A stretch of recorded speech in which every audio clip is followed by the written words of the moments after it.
Orang tua mengadakan acara peringatan 1000 hari meninggalnya orang tua. Kalau saya sebagai anak ikut menghadiri, apakah itu termasuk dosa besar? Tidak kita katakan dosa besar, tetapi begini Bapak Ibu sekalian. Ibadah itu ada tuntunannya. Ya. Kita punya Islam ini sudah sempurna.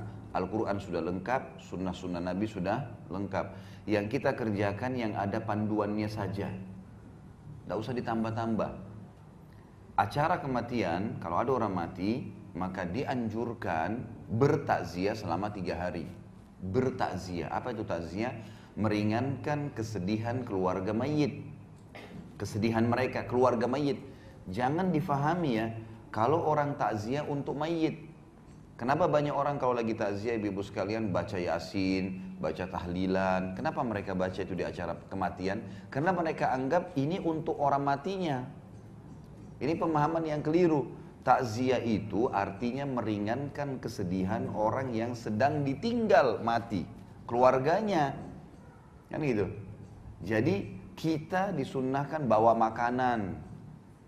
Waktu Ja'far bin Abi Thalib, saudara kandungnya Ali bin Abi Thalib meninggal di perang Mu'tah mati syahid, maka Nabi SAW berkata kepada penduduk Madinah, ya, buatkanlah makanan dan minuman untuk keluarganya Ja'far.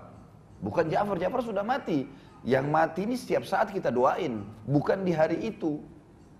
Ini 3 hari ini kita datang ke rumah orang yang sedang bersedih untuk keluarganya yang sedang sedih. Buatkanlah makanan dan minuman untuk keluarga Ja'far karena mereka sedang tertimpa apa yang tidak menimpa kalian. Kita disuruh bawa makanan, bawa minuman, kemudian datang selama 3 hari dan menyabarkan, mendoakan. Di antara doa Nabi SAW, A'zamallahu ajrakum, semoga Allah melipat gandakan pahala kalian. Kalau nggak bisa bahasa Arab, bisa bahasa Indonesia, dibacain buat mereka. Sabarin, doain gitu kan. Inna lillahi ma'akhad, walillahi ma'a'ta, wa kullu syai'in indahu bimiqdar. Sesungguhnya milik Allah yang dia kasih, milik Allah yang dia ambil, dan semua berjalan sesuai dengan takdirnya. Sabarin, sabar ya gitu. Kakak saya beberapa tahun lalu anaknya meninggal dunia. Anaknya satu-satunya anak laki-laki. Anak ini sehat, habis asar, nggak ada apa-apa. Masih makan pisang goreng, masih minum teh hangat gitu. Kakak saya ini ibunya masih minta tolong antar ke tempat kursus adik perempuannya di kota Makassar kebetulan. Pada saat itu tiba-tiba jam habis maghrib dia pulang habis antar ibunya, temannya telepon dari Bali minta dijemput di bandara Makassar, dia keluar pintu tol ditabrak mobil truk mati. Meninggal, nggak sakit, nggak apa ini. Nggak ada sama sekali apa-apa, tadi masih antar ibunya, jam 12 malam baru ketahuan. Itu pun yang tahu kebetulan adik saya laki-laki, jadi pamannya anak ini ya. Itu dari celananya, kok celananya kayak dia, ada dicari di rumah sakit, cari di mana-mana ditemukan. Itu darah semua. Yang jelas, pagi-pagi habis subuh saya ditelepon, ini kakak saya yang laki-laki sudah nangis-nangis, kali cepat segera datang ke Makassar. Kenapa? Ini ponakan kita meninggal. Saya beli pesawat pertama, tiket pesawat pertama Garuda, kemudian saya berangkat pagi ke sana, tiba di sana, semua keluarga bilang, ini kakak kamu sudah nggak ada yang bisa hadapin. Dari malam pingsan terus nih, bangun pingsan, nggak mau makan, nggak mau minum. Ini masalah, nanti sakit juga dia. Gimana caranya? Saya datang dekatnya lalu saya dudukin. Kak duduk sebentar, dia duduk. Setelah saya salaman lalu saya bilang, Hamdi, namanya anak ini Hamdi. Hamdi ini tidak hilang. Tidak hilang, saya bilang. Hamdi ini kita sebagai orang beriman tahu, pindah alam ke alam akhirat. Akhirat itu abadi. Dia sedang mendahului kita ke sana. Untuk apa kakak sedih? Jelas-jelas dia cuma pindah. Dia bangun dari tempat itu dan dia bilang, memang benar Hamdi gak hilang. Saya bilang gak hilang. Orang beriman yakin, mati itu sebuah pintu untuk menuju kepada kehidupan abadi. Jadi gak usah sedih dengan mati. Memang mati itu harus dilalui proses. Bukan cuma manusia, hewan, tumbuh-tumbuhan, semua mati. Gitu kan? Mati itu sebuah pintu, kalau kita masuk kita akan menuju ke rumah abadi kita.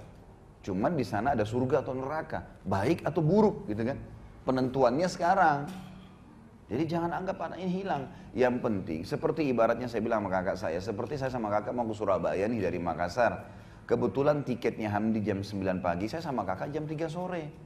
Kita akan ketemu kok di sana. Yang penting tiketnya sama, iman dan amal saleh. Kalau sama ketemu di sana, gak usah khawatir. Orang tua kita yang meninggal, anak kita yang meninggal, suami istri yang meninggal, tidak ada masalah. Orang mukmin tahu. Rukun iman kita itu kan.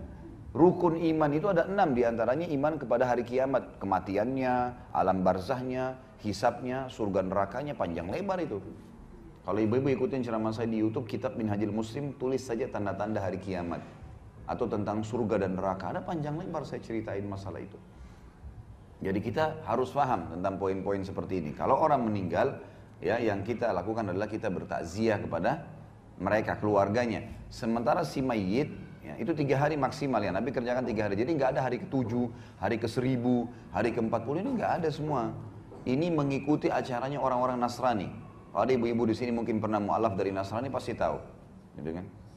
Pasti tahu. Jadi saya tahu betul karena kebetulan istri saya mu'alaf.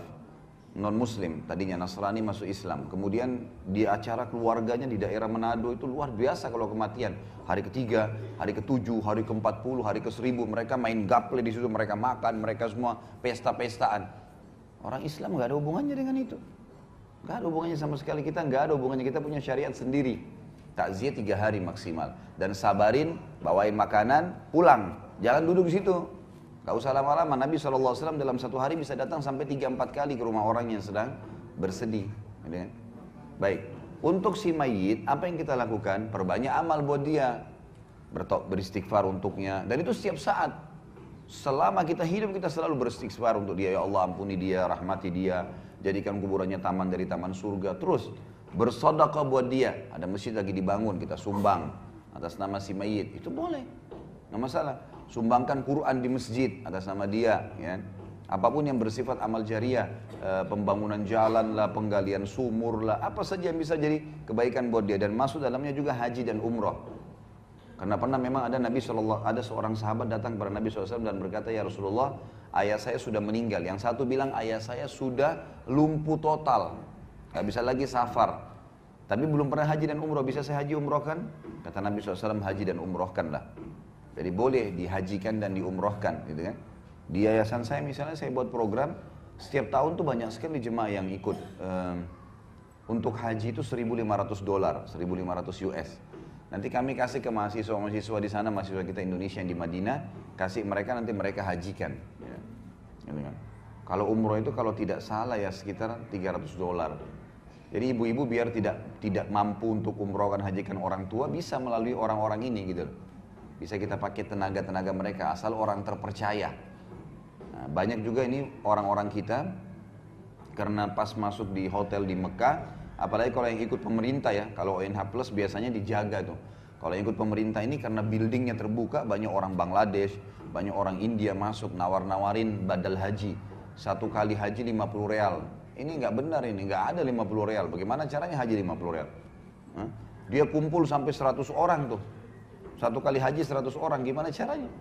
1 haji 1 orang, nggak bisa, gitu kan? Belum biaya kemah, belum transportasi, belum segala macam. Nah ini termasuk bisa untuk orang meninggal. Jadi didoakan setiap saat, selalu sedekah jariahkan buat dia, sedekah buat dia perbanyak. Kemudian juga kita haji dan umrohkan buat dia. Gitu kan? Ini yang boleh. Jadi kita harus bedain ya, syariat kita jelas kok, nggak ada sesuatu yang keliru. Jadi perayaan hari 1000 mati ini tidak pernah ada.